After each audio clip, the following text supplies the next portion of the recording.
We going? Hi, everybody. I'm here with my Uncle Don, creator of HomeTips.com, incredibly handy person who, along with his wife Bobby,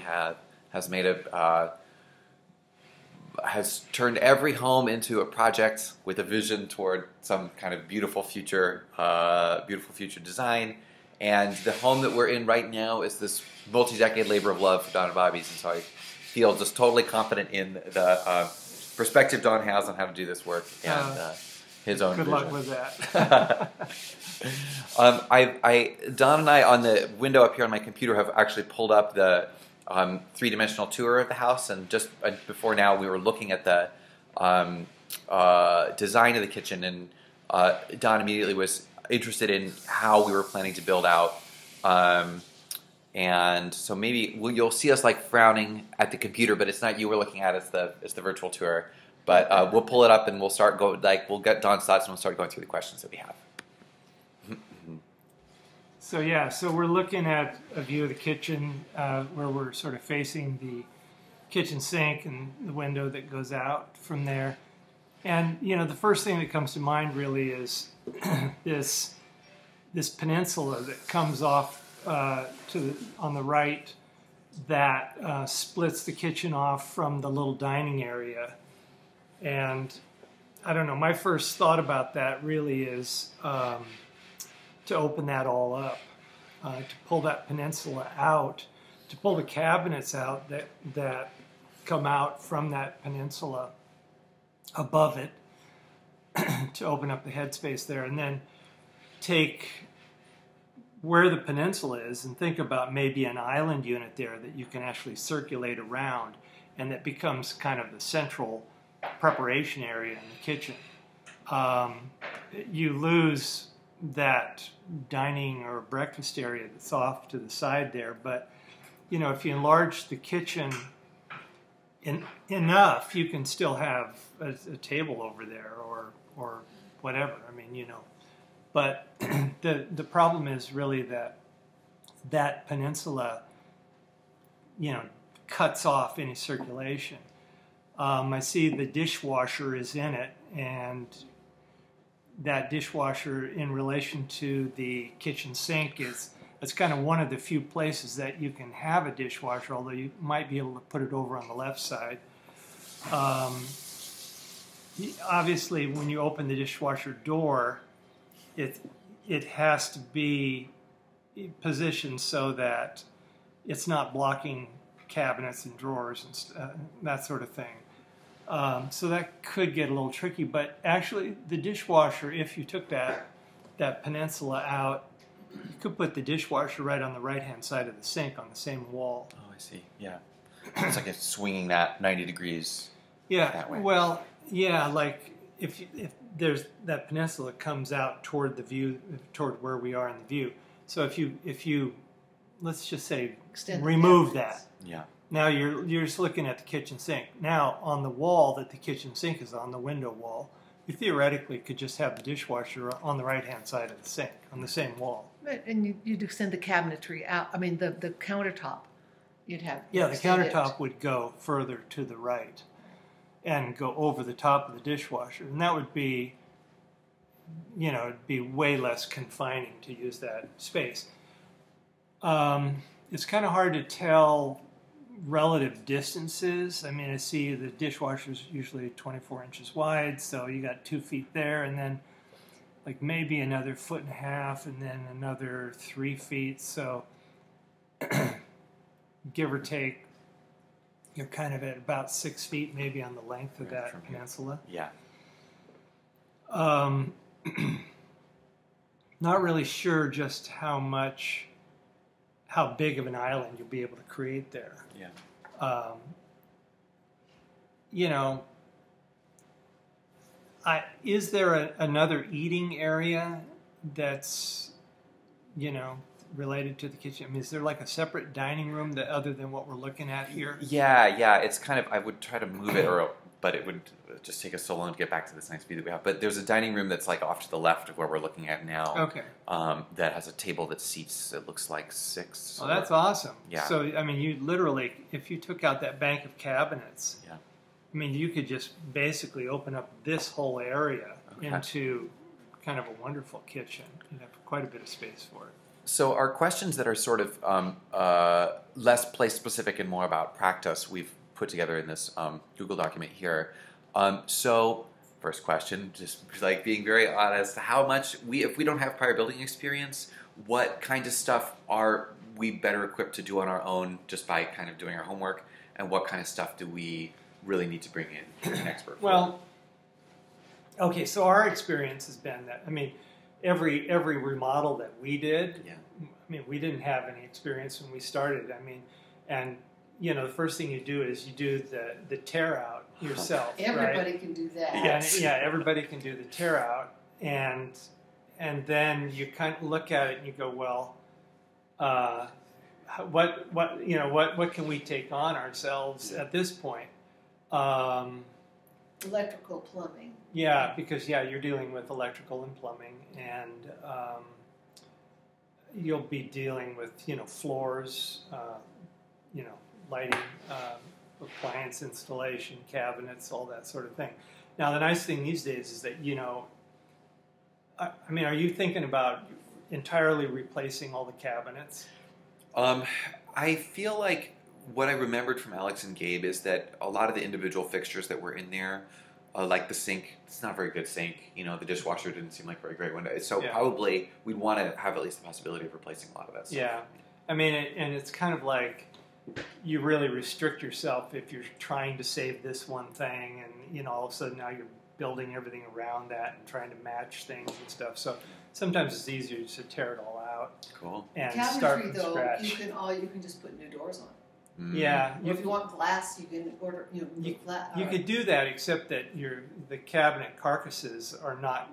If you start like removing that main bank, now you don't have those anymore, and now you're missing them in the area where you might extend along next to the sink or something like that. So, I mean, one of the nice things about cabinets these days is that you can buy semi-custom, meaning they're stock cabinets, but they can be sort of adapted, or they have enough variation so that you can fit them into a given space so that it all fits perfectly. Yeah. And you just put them in. I mean, you just literally put them there. Yeah. I mean, it's a little trickier to put the wall cabinets up on the wall, but it's not. All you're doing really is bolting them to the walls. Right. Because they come in a standard size. They come in and they're all kind of they're ready to just plug in. Debbie did a beautiful kitchen remodel with IKEA. Yeah. Cool. So you could. I mean, I think that basically you could do the tear out, and obviously you're without a kitchen now. Right. For however long it takes. So you want to really be ready with all your decisions made at this point. We're going to use this for the floor. We're going to use this for countertops. We like these cabinets. Thinking about how you want the lighting in the kitchen, is really important. And then some things you'll need to get on order. I mean, some kinds of cabinets are not just readily available. They may take 6 weeks to get them. So if it's going to take 6 weeks, you maybe don't want to tear everything out right now. Yeah. So anyway, So you do the tear out, and you kind of get as much stuff there or ready to be there as possible.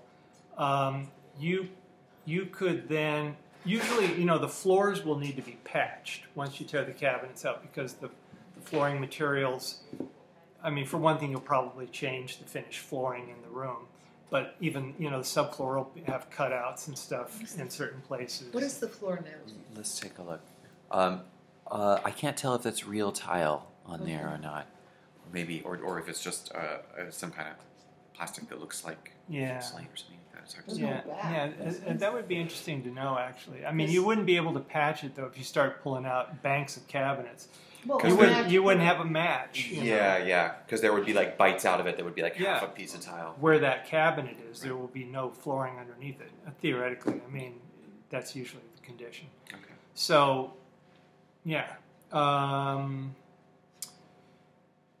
So yeah, you'll probably. I mean, and you know, the tear out. It's kind of it can be a kind of a big and messy job. Yeah. But it can also be fun, right? There were We times. took a lot of The times we had fun with sledgehammers and got our frustrations out. So, I mean, the next couple questions are just about big costs and money savers. Like, what's some of the most expensive aspects of doing a kitchen remodel, and then what's definitely worth spending that extra money on as opposed to DIY. Kitchens are the most expensive room to remodel in the house. Yeah, kitchen is definitely the most expensive because of, you know, the appliance and the finished materials, countertops and that sort of thing. Sure. You know, there are ways to find economical choices that you like. Yeah. You know, I mean, you can end up spending a ton of money on granite countertops or something like that. Or you fold like these. Or you can, use it. You know, like the composites that are sort of in the Korean group. There are a bunch of different manufacturers that make, you know, stone-like composite countertops, and they're actually better than stone in most cases. I mean, they're less likely to get stains and you know, they just are they're just good. Yeah, good yeah. materials. But they're also in that you don't shatter dishes if you drop in it. But in some cases, they're actually more expensive than stone. So, really? But the difference is the installation is really quick it's cheaper and easy. because it's cutting, you know, saws. And you need specialists to put those kinds of things in. But you know, tile is of course. I mean, you know, a million choices if you put in tile countertops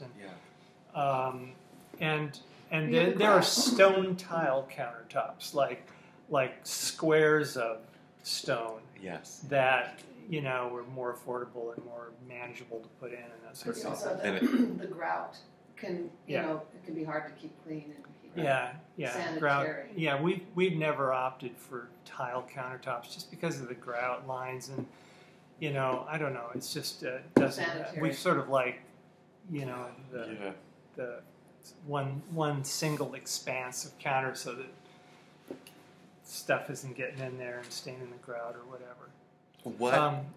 So I'm trying to think. What should we go next here? The next question that Alex put on here is: do you know anybody in Washington that you recommend? And no, I don't know anybody near our house. I don't know anybody in your area. You know, there's also Gabe and Gwen use.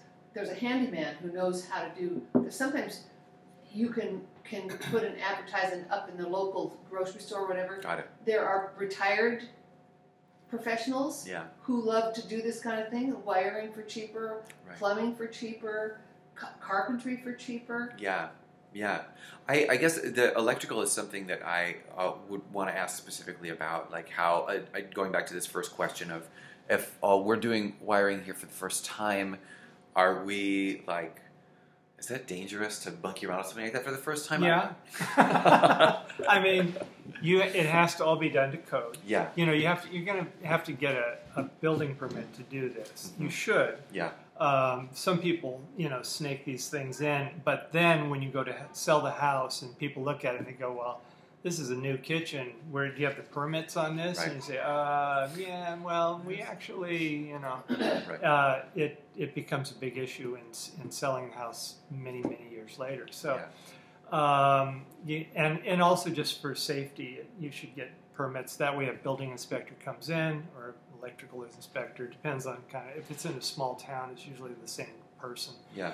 But if you add and they look at it and they say, box, for example, you need more, you know, make sure. Yeah, that's a good example. You may have to put in a larger electrical service panel, which is going to cost around $2,500 to put that in, give or take, depending upon how big it is. But you know, older houses weren't built with the electrical capacity that we need now with all of our, you know, jacuzzis and, you know, appliances. Right. Or just either give You away, know, they have one whatever. thing on and they put the hairdryer on and they blow a fuse. Sure. Yeah. Yeah. So sometimes you have to upgrade the electrical panel, and you know, there's a lot of these sort of infrastructure things that end up eating up your budget really fast. Yeah, and does the inspection happen after you've done the tear out, but before you start putting everything in, but you show all the things you want to install to this person, or do you put it all together and then get someone to say, did we do this to code?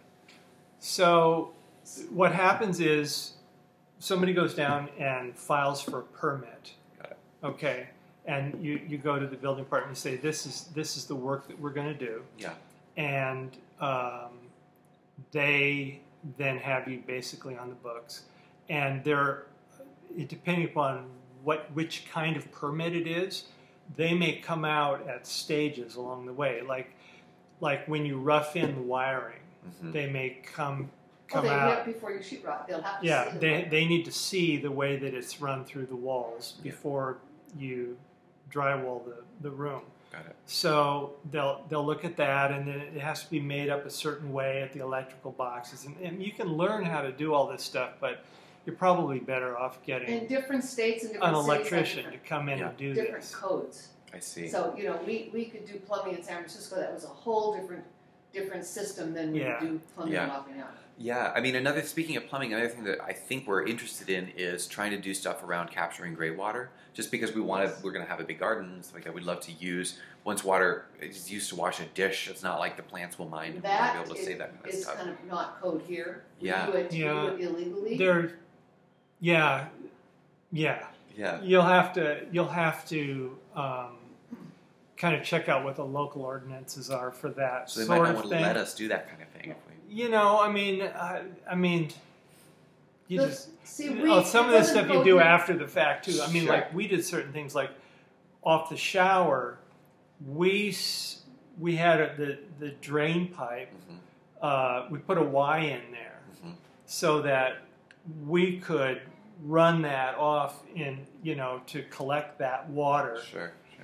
And at that time we had septic tanks, and we didn't want all that water going in and sort of filling up the septic tanks, which puts an extra strain on the septic system. Yeah. So we would do that, but it's not code. Yeah. And but certain areas they may encourage graywater collection. Sure. But it's a little tricky because you have to do it in a way that Bacteria it isn't going to collect mosquitoes, and it isn't whatever. I mean they have protections when you're using graywater. So Right.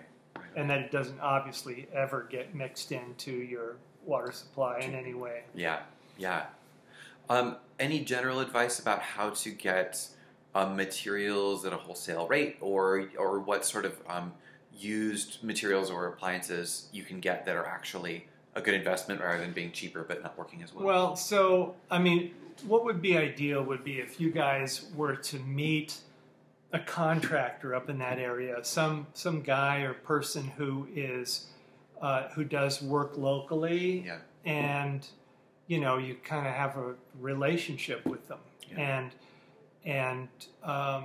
they will know if they have out something that's really good. Yeah, and they have a license that they have a relationship with the lumber yard and all of that, where they can go in and they can buy stuff at a contractor's discount. Yeah. We've had situations where, I'd go down to the lumber yard and buy stuff, and they would give me my contract. I would just say, yeah, John Carey is my contractor, and they would say, oh yeah, we'll just give you So sometimes I did garden work. The fellow knew of some place that had just busted out a bunch of concrete. Oh, cool. And so he just brought that concrete, and we built our retaining walls out of someone else's concrete that they wanted to get rid of. Yeah. So that's... And there may be salvage yards and that sort of thing where, like Bobby found... Bobby's here too, just so you know. That's the voice you hear over here. So she found like a place near us that had, where people took their old windows and all of that sort of thing. And so, she was able to find cool things like, in other houses that we've found claw-footed bathtubs and really cool stuff that you can't just go to Home Depot and buy. Right. Yeah. Right. And it's in your community. Their Habitat for Humanity has these big now organizations that are resale. Got it. People donate, Right. and we have a huge lumber yard in Glendale near us that has, so it depends on where you are. So yeah, Habitat for Humanity actually is that's a good resource in this area. I don't know, In upstate Washington. for finding stuff, and where people they want to donate to Habitat, and they have like these extra doors or whatever that we didn't end up needing. Or lumber that they So they just give them to Habitat, and then you go in there and you buy them at very cheap. super cheap. Cool. So if we have our materials ready to go and we have planned well enough, what's the time frame from tear down to being able to use the kitchen again? Wow. That's a really hard question to answer. I mean, it's just so dependent upon, who's doing the work, how many people are involved in it, in the actual work. It's, tearing out the kitchen's probably going to take several days, if not a week. Yeah. You'll need to get a dumpster in there, Yeah. and then get everything out into the dumpster, and Have then a contingency plan.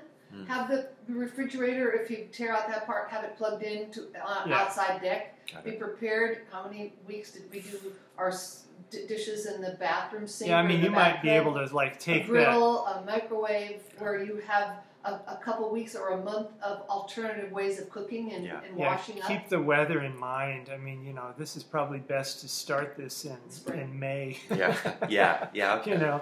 And I mean, you might be able to take that kitchen sink that's in that kitchen and put it out on the patio and feed it with a hose or something, and have it just drain out, wherever. Well, the bathroom, you want hot water. But yeah. We did. So yeah, you need to set up camp somehow and have some way to, because it's going to be weeks. Yeah.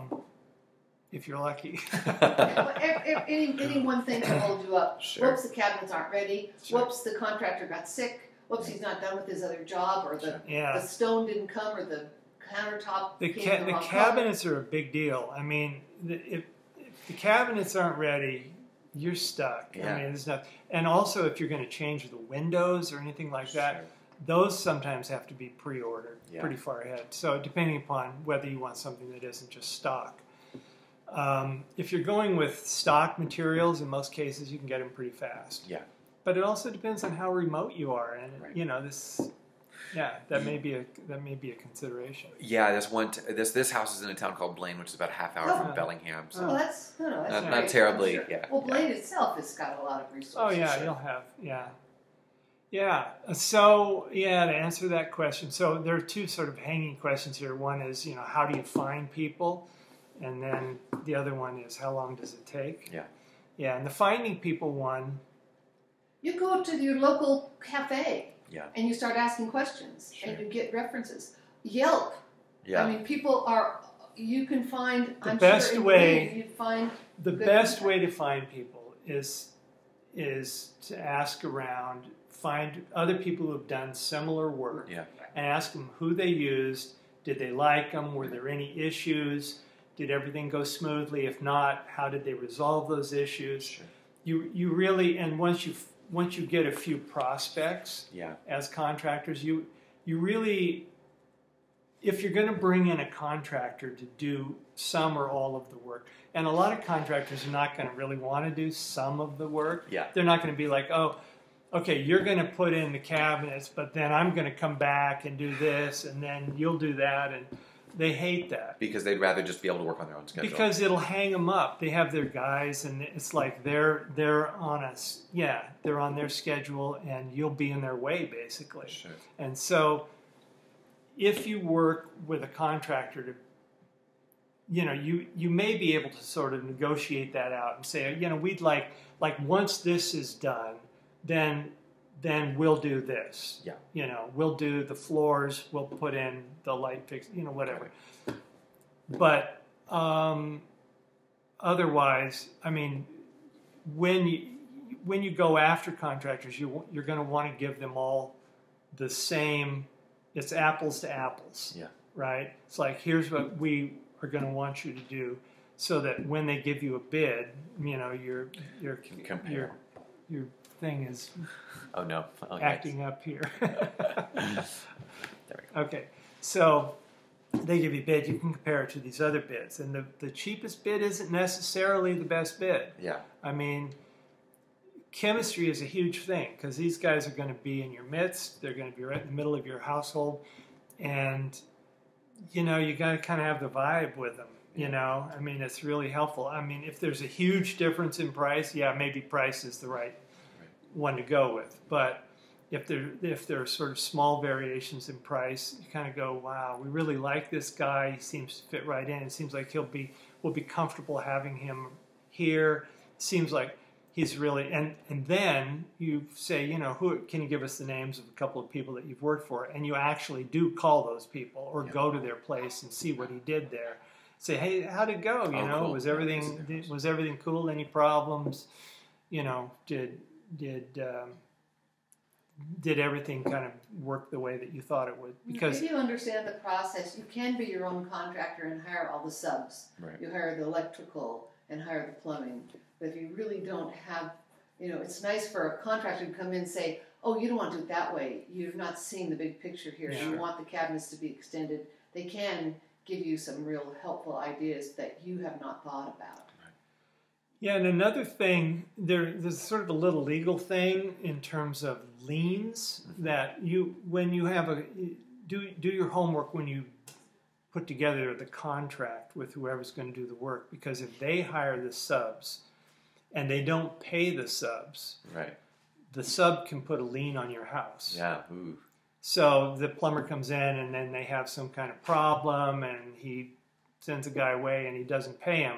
That plumber can put a lien on your house. So you have to have a release of liens in your contract with the contractor. So it's on the contractor to be... Yeah, and it's actually a clause. You can look it up and you can find these probably on, you know, an internet legal site, LegalZoom or something. But you want it to be to have a release of liens in there, so that if they do bring in their subs, because if you bring in the subs, it's on you to pay them, right? And they can also put a lien on your house. So you want to have in your little individual contracts, if you bring in an electrician, a plumber, Yeah. Or drywall contractor, whatever, that they will also really, you know, upon payment, you know, you got to work it all out in the agreement. Okay. But yeah, so then, yeah, asking people is probably the best way to find. And, you know, you can go to a lumber yard too. And, you know, sometimes because of, they don't want to offend the other contractors who they're not recommending. But if you're kind of standing at the counter with a guy and saying, yeah, you know, we're looking for a really good contractor who can do this, and you know, is there anybody you could recommend? They may be a good source too.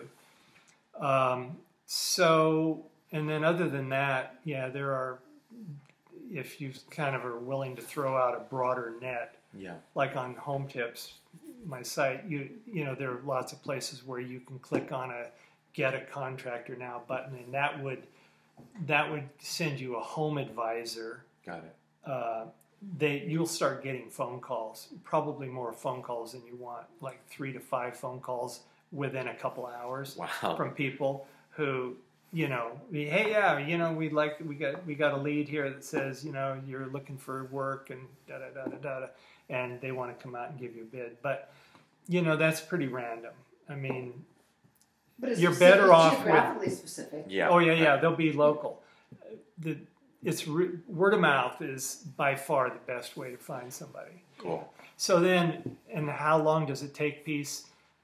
It's they're going to have to once the space is cleared out, they get the plumber and the wiring guy in there who can't be kind of climbing over each other, so they'll probably come in separately. It depends, but they'll each take the better part of a week to do what they do. the plumber will need to put in, orient the drains or do whatever, kind of get the rough plumbing in for whatever the new work is going to be, the moving the dishwasher, if the sink's going to move at all. There may not be that much plumbing in this particular kitchen. Yeah. The wiring guy will be a little bit more involved because you'll probably be putting in ground GFI outlets that are required in kitchens now. That and So it'll be chopped. Yes. Yeah, and they'll be spacing them according to the plan and all that. And then there's the lighting that needs to go in, and so the electrician could take, I don't know, a week or so to do the rough wiring. If you have any low voltage that's going in for internet or anything like that, that all has to be done too, and that's often a different guy than or it's you. Yeah. I mean, that's the kind of thing that you can do too. That's the easier stuff. And then inspection, and then insulation. You need to insulate, and you may need an inspection after that. And then drywall person. We've done our own drywalling, but it's really hard to get it looking good if you have very much kind of smooth walls and that sort of thing. And, but the drywall's really fast usually, but it's really messy. Yeah. And and then the room is taking shape once you put that in. It's like, wow, this is the new room. Yeah. And then cabinets are probably, I don't know, maybe a week or something like that. Just it all depends You've got flooring, depends on the type of flooring. So you're, easily 6 weeks. Yeah. Unless you get a contractor who comes along and says, no, we'll get that done in 3 weeks. Yeah. And great, Cool. So if you get it done in 2 weeks, we'll give you an extra $1,000. Yeah. And if you take 4 weeks, how about you take off? Right. I don't know. I mean, that's tricky. It usually doesn't work out to have those kind of incentives or. Yeah. Any other legal stuff to be aware of in working with contractors at home? Just that they have to, actually there's a pretty good article on Home Tips about hiring contractors and what, in terms of insurance, obviously that they're licensed is usually, it's the only way you have a fallback if something legal does need to be done. What else? Yeah, I don't know. I mean, it's, just filing the permit, getting the inspections. That's a great protection for you to make sure that the work is done right. Yeah. No, I can't really think of anything else. I mean, hopefully you never end up having to have legal issues with your contractor, All right, cool. Thank you so much for your time, Don, and for your wisdom too, Bobbi. We really appreciate it. And folks, I'm going to put this on YouTube, so you'll be seeing it soon. Cheers. Good luck.